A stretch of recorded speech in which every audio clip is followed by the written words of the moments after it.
Au début du film, on voit Kate se réveiller d'un mauvais rêve, nerveuse et essoufflée. Elle est coach d'équitation et possède la ferme Vallée de l'Écho. Pendant qu'elle s'occupe de la routine du matin, elle écoute des messages vocaux de son amie Patty. À ce moment-là, son aide s'approche et lui montre le toit d'une grange qui menace de s'écrouler. Kate inspecte le bâtiment pour mesurer l'ampleur des dégâts. L'homme dit que la réparation coûtera 9 000 $ et ce montant tombe sur Kate comme un coup de massue car elle n'a plus d'argent.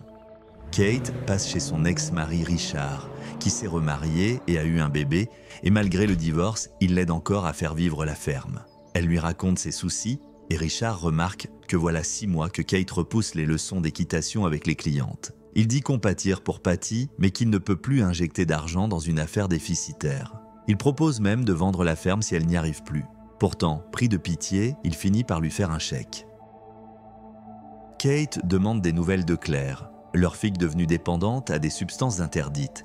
Richard raconte qu'elle est venue chez lui la semaine dernière à 3 h du matin et a demandé de l'argent. Il l'a mise à la porte, mais elle est restée longtemps sans partir.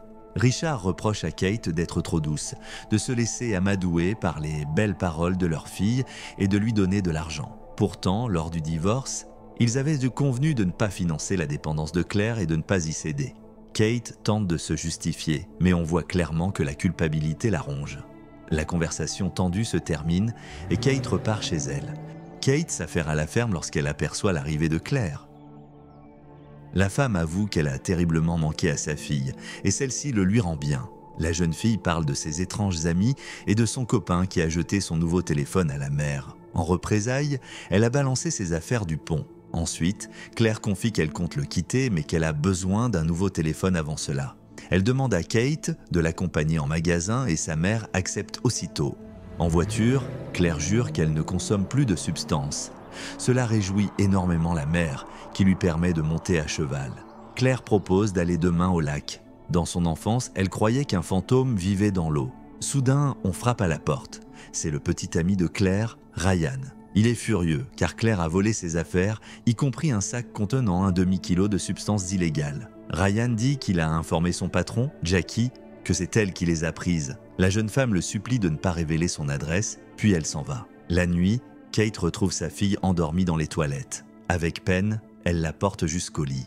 Le matin sur la plage, Kate essaie de parler avec sa fille de ce qui s'est passé la veille, mais Claire esquive la discussion. La mère lui conseille de réfléchir à intégrer une école artistique, par exemple en écriture, car elle sait très bien inventer des histoires.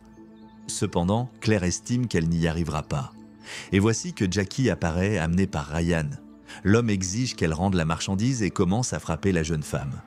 Ryan tente de la défendre, mais il prend des coups lui aussi. Kate menace d'appeler la police et Jackie s'en va en promettant de revenir, ajoutant que soit Claire rendra ce qu'elle a appris, soit elle devra payer. Le soir, Kate rentre à la maison et surprend Claire avec son petit ami instable. La fille annonce qu'ils partent dans la nature pour quelques jours. Avec ironie, Kate lui remet des comprimés contre l'overdose. Claire explose et exige de l'argent pour la nourriture et les provisions. Mais Kate refuse, rappelant que tout l'argent est parti dans son traitement. Ensuite, elle s'enferme dans sa chambre. Claire tambourine à la porte, menace de jeter son chien. Kate sort pour le protéger. Claire attaque, elle tire sa mère par les cheveux, hurle des horreurs puis part avec Ryan. Le lendemain, Kate décide de rester au lit, car après la veille, elle n'a ni force ni envie de faire quoi que ce soit. Pourtant, un coup de klaxon la tire de cet état. C'est Leslie, une vieille connaissance. Kate avoue qu'elle n'a pas été en société depuis longtemps, qu'elle ne sait plus rien de personne et que personne ne l'aide à la ferme. Autrefois, elle et Patty s'en sortaient à deux, mais son amie est morte il y a 9 mois. Ce qui sauve Kate, ce sont seulement les chevaux dont il faut s'occuper. Leslie propose son aide et demande la permission de rester pour la nuit. Kate accepte. Pour commencer, les femmes réparent l'enclos cassé. Kate décide de reprendre les leçons d'équitation avec ses anciens clients. La conversation dérive progressivement vers le passé. Il s'avère qu'elle a divorcé de Richard à cause de Patty, une employée embauchée dont elle est tombée amoureuse. Avec tact, Leslie demande des nouvelles de sa fille, car la dernière fois qu'elle s'était revue, elle était en cure de désintoxication. La mère avoue avec amertume que Claire a replongé. Leslie compatit, la soutient, et la soirée se déroule chaleureusement. Plus tard, après avoir un peu bu, Kate se détend. Au matin, Kate trouve un mot touchant de Leslie. Elle était déjà repartie. La femme enseigne l'équitation à une fillette et pour le reste, la journée se déroule comme d'habitude. La nuit, Claire, affolée, fait irruption à la maison. Sur sa chemise, il y a le sang de Ryan. Ils se sont disputés et elle a poussé le garçon du haut d'une falaise. Kate gronde sa fille parce qu'elle n'a pas appelé la police. Alors Claire avoue que d'abord elle a frappé Ryan avec une pierre, puis l'a précipité en bas. La mère se ressaisit avec difficulté, sort vers la voiture où sa fille y a caché Ryan et voit un corps emballé proprement. Elle demande à Claire s'il y a eu des témoins, mais celle-ci n'en était pas sûre. La jeune femme donne à sa mère le téléphone du garçon et reste à la maison. Kate jette le mobile dans un plan d'eau. Ensuite, elle se rend au lac, décidée à couler le corps dans les profondeurs. Mais à l'improviste, des feux d'artifice éclatent dans le ciel. Des adolescents les ont tirés non loin de là. Effrayée, Kate trébuche et tombe dans l'eau avec le corps. Lui coule et elle remonte à la surface avec peine. Le matin, Kate nettoie soigneusement l'habitacle de la voiture pour qu'il ne reste aucune trace. Puis elle tente de se détendre dans un bain. La femme raconte à sa fille un alibi inventé, selon lequel Claire et Ryan, après le camp, sont passés chez elle, se sont disputés et l'homme était parti. C'est important, car son téléphone a borné dans la maison pendant la nuit. Le soir, Claire revient à la maison effrayée. Près d'un magasin, Jackie a menacé de la tuer si elle ne rendait pas la dette et il a aussi posé des questions sur Ryan. Kate résout les problèmes de sa fille en donnant l'argent que Richard lui avait alloué pour réparer le toit. Plus tard, elle informe Claire qu'elle s'est acquittée auprès de Jackie et qu'on ne leur menace plus rien. Cependant, le lendemain matin, Kate ne trouve pas sa fille dans son lit. Elle essaie d'appeler, mais Claire est injoignable. Alors Kate, via la tablette reliée au compte de sa fille, suit sa localisation. Arrivée aux coordonnées, elle découvre Ryan vivant. Le couple, en la remarquant, s'éloigne rapidement et Kate, désemparée, prend la mesure de cette nouvelle trahison. La femme lit les messages sur la tablette et n'arrive pas à croire que Claire ait agi ainsi avec elle. Ce qui la tourmente le plus, c'est la question « De qui était donc le corps qu'elle a coulé ?» En louant un bateau, elle se rend à l'endroit précis et essaie d'atteindre le noyer, mais elle manque d'air. Quand un sauveteur arrive, Kate ment en disant qu'elle a laissé tomber son alliance. L'homme la croit et s'en va, et elle continue ses tentatives. Le soir, Kate rentre dans une maison vide et boit de l'alcool. Elle retrouve de vieilles vidéos de son mariage avec Patty, pleure et, à bout, appelle Leslie à 2 heures du matin. Elle lui avoue tout et lui demande du soutien. Le matin, son amie arrive chez elle et lui conseille de se changer les idées. La femme dit qu'elle ne peut pas laisser les chevaux, mais Leslie s'est déjà occupée de tout en faisant venir des amis du ranch.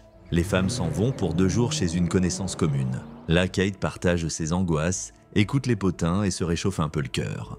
Juste avant de se coucher, elle allume son téléphone et voit Jackie sur la caméra de surveillance près de la maison. Ils parlent en visioconférence. Il répond qu'il la contacte au sujet du corps qu'elle a coulé. Ils conviennent de se rencontrer demain. Jackie vient et annonce que Ryan est un dealer dont la marchandise a causé la mort d'un client. C'est de lui qu'elle s'est débarrassée. Jackie a lui-même imaginé ce plan et maintenant il exige de l'argent pour se taire. Kate répond qu'elle n'en a pas, mais cela ne convient pas à l'homme qui l'attaque. La femme se défend et alors Jackie lui injecte un sédatif. Quand Kate revient à elle, il l'informe qu'il a pris tous ses moyens de communication et ses clés. Sans sa permission, elle ne peut pas partir. Il ordonne de trouver de l'argent en 2 jours et en attendant, il va vivre chez elle. À un moment, Kate lui raconte comment Patty est morte. La femme s'est brisé la nuque en tombant de cheval. Désormais, Jackie fait la loi dans la maison et fait tout ce qui lui passe par la tête. Par exemple, il nourrit le chien avec de la nourriture de table, bien que Kate le prévienne que le chien en sera malade. Après le dîner, il regarde la télévision comme s'il était chez lui. Claire envoie à sa mère un message d'excuse, lui demande de l'oublier, écrit qu'elle aurait mieux fait de mourir. Elle indique le nom de celui que sa mère a coulé dans le lac, Greg Kaminski. Kate cherche des informations sur lui sur Internet et découvre que c'est un garçon tout à fait jeune. Le matin, une idée lui vient. Elle téléphone à Leslie et lui demande comment leur connaissance a été prise pour un incendie criminel. L'amie n'aime pas le fil de ses pensées, mais la femme insiste. Elle raconte que la connaissance a mis le feu à une maison avec une fusée de détresse et en a laissé un morceau. C'est cette pièce à conviction que la police a retrouvée. Kate vient voir Jackie avec un plan, brûler la grange pour l'assurance de 100 000 $. L'homme demande quand l'argent arrivera, apprend que ce sera dans quelques semaines, balaie la proposition, il veut partir plus vite. Alors la femme propose de l'enregistrer comme employé et de lui verser l'argent. Personne ne soupçonnera rien. Là, Jackie demande pour les chevaux à quelle somme ils sont assurés. Kate est sous le choc mais se contient et répond que chacun est assuré à 25 000. Cependant, dans l'écurie, il n'y a pas que ces animaux, mais aussi ceux des autres en pension. Si seuls les siens brûlent, ce sera suspect. Jackie dit qu'il faut tous les brûler. Une cliente régulière arrive et Jackie endosse le rôle d'employé. Il ment en disant que Kate est malade et qu'il est désormais son assistant. Il faut aller au bout. Kate commande du foin. Le soir, elle vient voir les chevaux et leur dit que tout ira bien. Et la nuit, elle met le feu à la remise. On entend les hennissements apeurés des animaux. Au matin, la police soupçonne tout de suite un incendie criminel car ils trouvent un fil de fer d'une fusée de signalisation. Ils demandent où est son employé. Kate dit que l'homme ne répond pas. Il s'avère qu'un corps a été trouvé dans le bâtiment brûlé. On emmène la femme au commissariat pour un interrogatoire. Il s'avère que Jackie est vivant, mais il nie avoir été son assistant. Cependant, la police trouve sur son compte un virement de la part de Kate.